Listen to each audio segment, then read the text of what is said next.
முக்கிய செய்திகள். புதுச்சேரி பாஜக ராஜ்யசபா எம்பி அலுவலகம் அருகே நிறுத்தி வைக்கப்பட்டிருந்த பொக்லைன் இயந்திரத்தின் மீது நாட்டு வெடிகுண்டு வீசிய வழக்கில் பொக்லைன் மீது வீசியது பட்டாசா, நாட்டு வெடிகுண்டா என குழப்பத்தில் இருந்த போலீசாருக்கு சம்பவத்தில் ஈடுபட்ட மர்ம நபர் யார் என அடையாளம் காண்பதிலும் சிக்கலும் குழப்பம் நீடித்து வருகின்றது.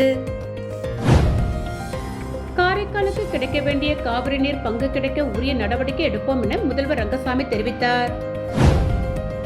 புதுச்சேரியில் விதிமுறைகளை மீறி சுற்றுலா பயணிகளை ஏற்றிச் சென்ற 5 தனியார் படகுகள் மீது நடவடிக்கை எடுக்க கோரி கடலோர காவல்படை போலீசார் சம்பந்தப்பட்ட துறைகளுக்கு கடிதம் அனுப்பியுள்ளனர். இனி விரிவான செய்திகள். வில்லியனூர் பொதுப்பணித்துறை பத்மினி நகர் குடிநீர் பிரிவு அலுவலகத்தில் பணி நிறைவு பெற்ற ஊழியர்களுக்கான பாராட்டு விழா சிறப்பாக நடைபெற்றது. புதுச்சேரி மாநிலம் வில்லியனூர் பத்மினி நகர் குடிநீர் பிரிவு அலுவலகத்தில் பொதுப்பணித்துறை ஊழியர்களின் பணி நிறைவு பாராட்டு விழா வெகு சிறப்பான முறையில் நடைபெற்றது. நிகழ்ச்சிக்கு பொதுப்பணித்துறை குடிநீர் பிரிவு உதவி பொறியாளர் திருவேங்கடம் மற்றும் சக ஊழியர்கள் கலந்து கொண்டு பல ஆண்டுகள் சிறப்பாக பணியாற்றிய திருபுவனை குடிநீர் பிரிவு மெக்கானிக் சரவணன், கூடப்பாக்கம் குடிநீர் பிரிவு மெக்கானிக் வேணு, கோபாலன்கடை குடிநீர் பிரிவு MTS சண்முக சுந்தரம் உள்ளிட்ட ஊழியர்களுக்கு சால்வை அணிவித்து நினைவு பரிசுகள் வழங்கி வாழ்த்துக்களை தெரிவித்தனர். விழாவின் முக்கிய அம்சங்களாக நீண்டகால சேவைக்காக பணி நிறைவு பெற்ற ஊழியர்கள் மற்றும் பிற பணியாளர்கள் பணியில் சிறப்பாக செயல்பட்டதற்காக பாராட்டப்பட்டனர். இந்நிகழ்ச்சிக்கு உதவி பொறியாளர் திருவேங்கடம் தலைமை தாங்கினார். மேலும் பணி நிறைவு பாராட்டு விழாவில் foreman Rubagan, in charge Abrigam, store keeper Annamalai, விழா அமைப்பாளர் சீனு மற்றும் ஊழியர்கள் பங்கேற்றனர். மேலும் ஊழியர்களின் நீண்ட சேவைக்கால நினைவுகளை பகிர்ந்து ஓய்வு பெறும் ஊழியர்களுக்கு வாழ்த்துக்கள் தெரிவிக்கப்பட்டன. இத்தகைய விழாக்கள் அரசு ஊழியர்களின் நீண்டகால பணிக்கான அங்கீகாரமாகவும் சக ஊழியர்களின் பாராட்டுகளையும் வெளிப்படுத்துவதாக அமைந்தது குறிப்பிடத்தக்கது. கடப்பேரிக்குப்பம் திரௌபதியம்மன் ஆலயத்தின் கோவில் தீமிதி திருவிழாவில் திராண பக்தர்கள் பங்கேற்று தீமிதித்து தங்களது வேண்டுதலை நிறைவேற்றினர். விழுப்புரம் மாவட்டம் வானூர் வட்டம் கடப்பேரிக்குப்பம் கிராமத்தில் எழுந்தருளி இருக்கும் அருள்மிகு ஸ்ரீ சுந்தர விநாயகர், ஸ்ரீ பிடாரி மீனாட்சி அம்மன், ஸ்ரீ எல்லையம்மன், ஸ்ரீ முத்துமாரியம்மன், ஸ்ரீ கிருஷ்ண சகாய பஞ்சபாண்டவர் சகீத ஸ்ரீ திரௌபதி அம்மன், ஸ்ரீ தேவி பூதேவி சமேத ஸ்ரீ வரதராஜ பெருமாள், ஸ்ரீ ஐயனார் ஆகிய ஆலயங்களின் தீமிதி திருவிழா நேற்று வெகு சிறப்பான முறையில் நடைபெற்றது. இதில் பக்தர்கள் திரளாக கலந்து கொண்டு தீமிதித்து தங்களது வேண்டுதலை நிறைவேற்றி சுவாமி தரிசனம் செய்தனர். முன்னதாக கடந்த 19ஆம் தேதியன்று கொடியேற்றுதல் நிகழ்ச்சியும் அதனைத் தொடர்ந்து தினம்தோறும் சுவாமிக்கு அபிஷேக ஆராதனைகள் மற்றும் தீபாரதனைகள் காண்பிக்கப்பட்டு வந்தன. மேலும் சுவாமி மின் அலங்காரத்துடன் ஒவ்வொரு நாளும் இரவு வீதி உலா நடைபெற்று வந்த நிலையில் செவ்வாய்க்கிழமையன்று கூழ்வார்த்தல் மற்றும் ஊரணி பொங்கல் வைத்தல் நிகழ்ச்சியும் நடைபெற்றது. முக்கிய நிகழ்வாக நேற்று வெள்ளிக்கிழமை திரௌபதி அம்மனுக்கு ஊரணி பொங்கல் வைத்தல் நிகழ்ச்சியும் இரவு தீமிதி திருவிழாவும் வெகு சிறப்பான முறையில் நடைபெற்றது. மேலும் வான வேடிக்கையுடன் திரௌபதி அம்மன், அர்ஜுனன், கிருஷ்ணன் சுவாமி வீதி உலா வெகு சிறப்பான முறையில் நடைபெற்றது. நிகழ்ச்சிக்கான ஏற்பாட்டினை கடப்பேரிக்குப்பம் கிராம பொதுமக்கள் வெகு சிறப்பான முறையில் செய்திருந்தனர். வில்லியனூர் ESI மருத்துவமனை MTS ஊழியர் உமா பணி நிறைவு பாராட்டு விழா நடைபெற்றது. புதுச்சேரி மாநிலம் வில்லியனூர் பகுதியில் அமைந்துள்ள ESI மருத்துவமனை MTS ஊழியர் உமா பணி நிறைவு பாராட்டு விழா அலுவலகத்தில் நேற்று மாலை மிக சிறப்பாக நடைபெற்றது. இந்நிகழ்ச்சிக்கு டாக்டர் பிரதீபா தலைமை தாங்கினார். இவ்விழாவில் வில்லியனூர் ESI மருத்துவமனையில் செவிலியர்கள், அதிகாரிகள், மருந்தாளுநர்கள், ஊழியர்கள் திரளாக கலந்து கொண்டு சிறப்பித்தனர். விழாவில் சக ஊழியர்கள் பேசுகையில் பணி நிறைவு பெறும் MTS ஊழியர் உமா அவர்களின் நீண்டகால அர்ப்பணிப்பு மிக்க பணிகளையும் துறையின் வளர்ச்சிக்கு அவர் ஆற்றிய பங்களிப்பையும் பாராட்டி வாழ்த்துரை வழங்கினர். விழாவின் நிறைவாக வருவாய் டாக்டர் பிரதீபா மற்றும் சக அதிகாரிகள் அனைவரும் இணைந்து MTS ஊழியர் உமாவிற்கு பொன்னாடை போர்த்தி நினைவு பரிசுகள் வழங்கி கௌரவித்தனர். மேலும் அவரது எதிர்கால ஓய்வு காலம் நல்ல ஆரோக்கியத்துடனும் மகிழ்ச்சியுடனும் அமைய தங்களது நெஞ்சார்ந்த வாழ்த்துக்களை தெரிவித்துக் கொண்டனர். ஏம்பலம் பகுதியில் அமைந்துள்ள ஸ்ரீ திரௌபதி அம்மன் ஆலயத்தின் தீமிதி திருவிழாவில் திராண பக்தர்கள் கலந்து கொண்டு சுவாமி தரிசனம் செய்து தீமிதித்து நேர்த்திக்கடனை நிறைவேற்றினர். புதுச்சேரி மாநிலம் நெட்டப்பாக்கம், கொம்பியூன், ஏம்பலம் அருள்மிகு ஸ்ரீ கிருஷ்ணர், ஸ்ரீ பஞ்சபாண்டவர் சமேத ஸ்ரீ திரௌபதி அம்மன் ஆலயத்தின் தீமிதி திருவிழா வெகு சிறப்பான முறையில் நடைபெற்றது. முன்னதாக கடந்த 21ஆம் தேதி தொடங்கிய இவ்விழாவானது தினம்தோறும் சுவாமிக்கு அபிஷேக அலங்காரங்கள் செய்து தீபாராதனை காண்பிக்கப்பட்டு வந்தது. ஒவ்வொரு நாளும் மின் அலங்காரத்துடன் ஒவ்வொரு வாகனத்தில் சுவாமி வீதி உலா வெகு சிறப்பான முறையில் நடைபெற்று வந்தது. மேலும் கடந்த 24ஆம் தேதி திருக்கல்யாண உற்சவமும் 28ஆம் தேதி முத்துப்பல்லக்கு, குதிரை வாகனம், கோட்டை வளைத்தல் நிகழ்ச்சியும் நடைபெற்ற நிலையில் முக்கிய நிகழ்வாக நேற்று தீமிதி திருவிழா வெகு சிறப்பான முறையில் நடைபெற்றது. இதில் பக்தர்கள் திரளாக கலந்து கொண்டு தீமிதித்து தங்களது வேண்டுதல் நிறைவேற்றி நேர்த்திக்கடனை செலுத்தினர். முன்னதாக நேற்று சுவாமி சந்தனக்காப்பு அலங்காரத்தில் பக்தர்களுக்கு காட்சியளித்தார். இதனைத் தொடர்ந்து பக்தர்களுக்கு தீபாராதனை காண்பிக்கப்பட்டது. இந்நிகழ்ச்சியில் பொதுமக்கள் ஏராளமானோர் கலந்து கொண்டு சுவாமி தரிசனம் செய்தனர். நிகழ்ச்சிக்கான ஏற்பாட்டினை நிர்வாக அதிகாரி குமரேசன், ஆலய நிர்வாக அதிகாரி குமரேசன் மற்றும் நிர்வாக குழு ஏம்பலம் கிராமவாசிகள் வெகு சிறப்பான முறையில் செய்திருந்தனர். இணைந்த கரங்கள் சமூக சேவை அமைப்பு சார்பில் கண் பரிசோதனை மற்றும் பொது மருத்துவ முகாம் சிறப்பாக நடைபெற்றது.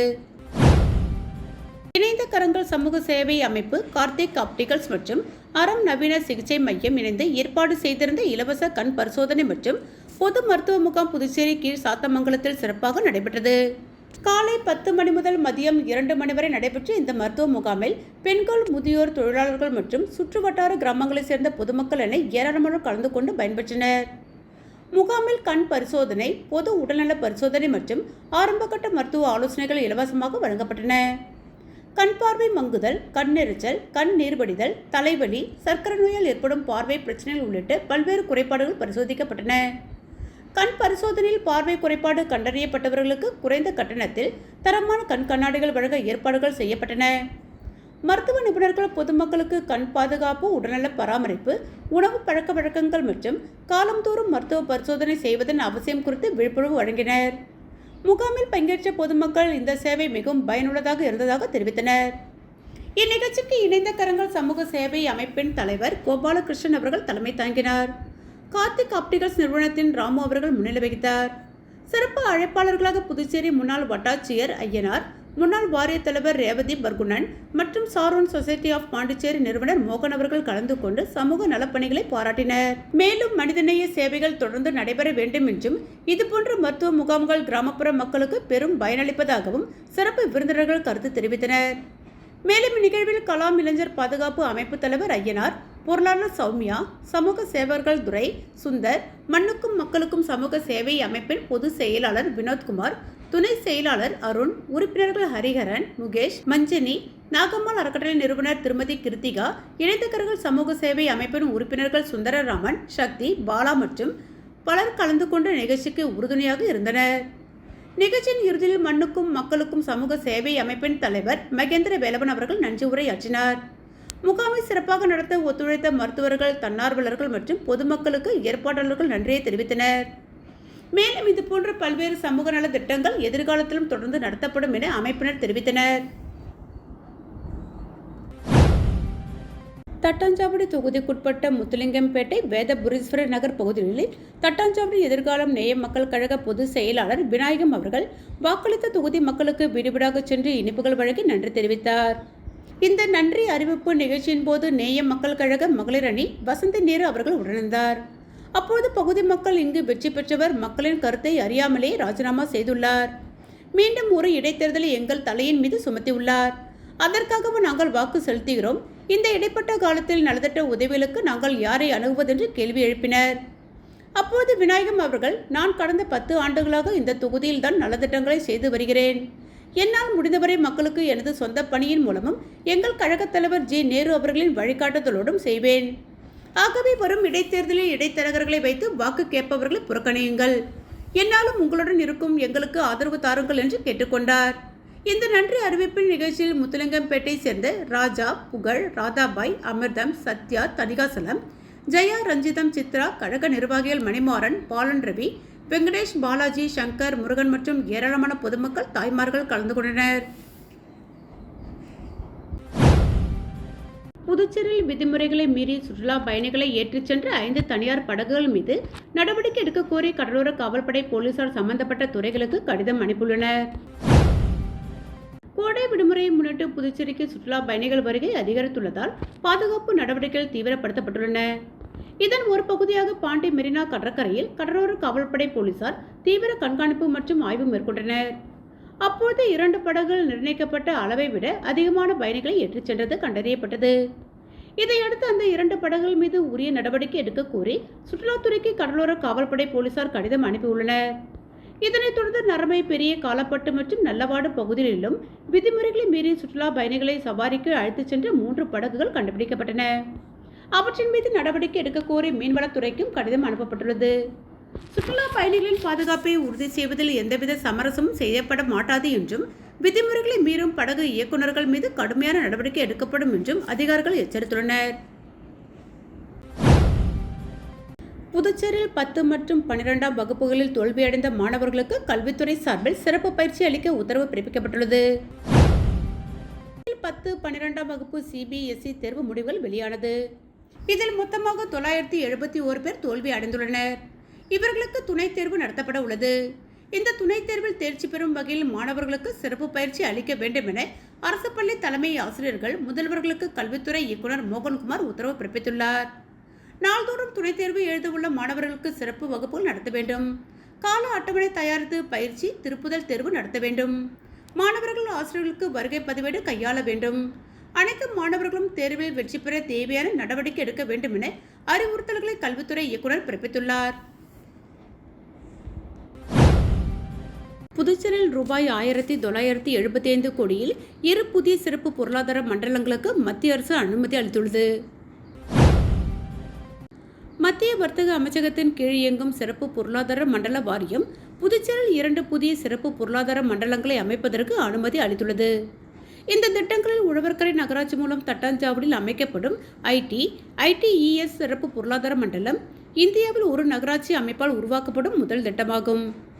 மற்றொன்று வில்லியனூர் வட்டத்தில் உள்ள கரசூரில் புதுச்சேரி தொழில் மேம்பாடு மற்றும் முதலீட்டு கழகத்தால் அமைக்கப்படும் பல்நோக்கு சிறப்பு பொருளாதார மண்டலமாகும். இதில் தட்டாஞ்சாவடியில் அமையும் சிறப்பு பொருளாதார மண்டபம் 8.6 ஹெக்டேரில் ரூபாய் 725 கோடி முதலீடு செய்யப்படும். இதன் மூலம் 3500 பேருக்கு நேரடியாகவும் மறைமுகமாகவும் ITES துறைகளில் பணி கிடைக்கும். கரசூரில் அமையும் சிறப்பு பொருளாதார மண்டலம் 86.2 ஹெக்டேரில் அமையும். இங்கு ரூபாய் 1250 கோடியில் முதலீடு செய்யப்படும். 5000 பேருக்கு வேலை கிடைக்கும். பல்வேறு துறை சார்ந்த பணிகள் இங்கு செயல்படும். 2 சிறப்பு பொருளாதார மண்டலங்களில் ரூபாய் 1975 கோடி முதலீடு செய்யப்படுகிறது என்று தெரிவிக்கப்பட்டுள்ளது. தமிழக நிதி நிலைமை குறித்து இன்னும் 2 வாரத்தில் வெள்ளை அறிக்கை தாக்கல் செய்யப்படும் என்று தமிழக நிதியமைச்சர் மரிய வில்சன் தெரிவித்துள்ளார். புதுச்சேரியில் நடைபெற்ற தேசிய ஜூனியர் கூடைப்பந்து இறுதிப் போட்டியில் வெற்றி பெற்ற அணிகளுக்கு தமிழக நிதியமைச்சர் மரிய வில்சன், பொதுப்பணி மற்றும் விளையாட்டுத்துறை அமைச்சர் ஆதவ் அர்ஜுனா ஆகியோர் பரிசுகள் வழங்கி பாராட்டினார்கள். தொடர்ந்து செய்தியாளர்களிடம் பேசிய அமைச்சர் மரிய வில்சன், தமிழக முதலமைச்சர் விஜயின் அறிவுறுத்தலின்படி மாநில நிதிநிலை குறித்த வெள்ளை அறிக்கை தயாரிக்கும் பணிகள் தீவிரமாக நடைபெற்று வருகின்றன. இன்னும் 2 வாரங்களில் இந்த வெள்ளை அறிக்கை அதிகாரப்பூர்வமாக வெளியிடப்படும். அதனைத் தொடர்ந்து திருத்திய பட்ஜெட்டும் விரைவில் தாக்கல் செய்யப்படும் என்று உறுதிபட தெரிவித்தார். மகளிருக்கு மாதம் ரூபாய் 2500 வழங்கும் திட்டம் குறித்து கேட்டபோது, மாநிலத்தின் உண்மையான நிதிநிலை குறித்த வெள்ளை அறிக்கை தாக்கல் செய்யப்பட்ட பின்னரே இத்திட்டம் குறித்து முதலமைச்சர் முக்கிய முடிவை அறிவிப்பார் என்று நிதியமைச்சர் மரிய வில்சன் குறிப்பிட்டார். புதுச்சேரி லாஸ்பேட்டை தொகுதியில் உழவர்கரை நகராட்சி மூலம் அடிப்படை பிரச்சனைகளை சரி செய்வது குறித்து அதிகாரிகளுடன் சட்டமன்ற உறுப்பினர் VP சிவக்கொழுந்து ஆலோசனை நடத்தினார். புதுச்சேரி லாஸ்பேட்டை சட்டமன்ற தொகுதியில் புதுச்சேரி அரசு உழவர்கரை நகராட்சி மூலம் 2026-2027 நிதியாண்டிற்கான சட்டமன்ற உறுப்பினர் தொகுதி மேம்பாட்டு நிதியிலிருந்து வேலைகள் செய்வது தொடர்பான கலந்தாலோசனை கூட்டம் தொகுதியின் சட்டமன்ற உறுப்பினரும் மேனாள் சபாநாயகருமான சப்தகிரி VP சிவக்கொழுந்து மற்றும் ஸ்ரீ சப்தகிரி அறக்கட்டளையின் பொறுப்பாளர் VPS ரமேஷ்குமார் தலைமையில் லாஸ்பேட்டை ஏர்போர்ட் சாலையில் உள்ள NR காங்கிரஸ் அலுவலகத்தில் நடைபெற்றது. லாஸ்பேட்டை தொகுதி முழுவதும் உள்ள அனைத்து சாலைகளையும் பார்வையிட்டு எந்தெந்த பகுதிகளுக்கு புதிய சாலைகள் அமைப்பது, மழைக்காலங்களில் கழிவுநீர் வெளியேறுவதற்காக தோண்டப்பட்ட சாலைகளை சீர் செய்வது தொடர்பாகவும் இக்கூட்டத்தில் ஆலோசிக்கப்பட்டது. இதில் இளநிலை பொறியாளர் சாந்தன் மற்றும் கட்சி நிர்வாகிகள் ஆகியோர் கலந்து கொண்டனர். காரைக்காலுக்கு கிடைக்க வேண்டிய காவிரி நீர் பங்கு கிடைக்க உரிய நடவடிக்கை எடுப்போம் என முதல்வர் ரங்கசாமி தெரிவித்தார். புதுச்சேரியில் அமைச்சராக பொறுப்பேற்ற NR காங்கிரஸை சேர்ந்த மல்லாடி கிருஷ்ணாராவை சட்டப்பேரவையில் உள்ள அவரது அறை இருக்கையில் முதல்வர் ரங்கசாமி அமர வைத்தார். அவரது அறையில் இருந்த சாமி படங்களுக்கு தீபம் காட்டி முதல்வர் பூஜை செய்தார். அதனைத் தொடர்ந்து செய்தியாளர்களுடன் பேசிய முதல்வர் ரங்கசாமி, அமைச்சர்கள் இலாகா ஒதுக்காததால் பணிகள் முடங்கி உள்ளதாக கேட்கிறீர்கள். அரசு பணிகள் எதுவும் முடக்கப்படவில்லை. அனைத்து பணிகளும் நடக்கிறது.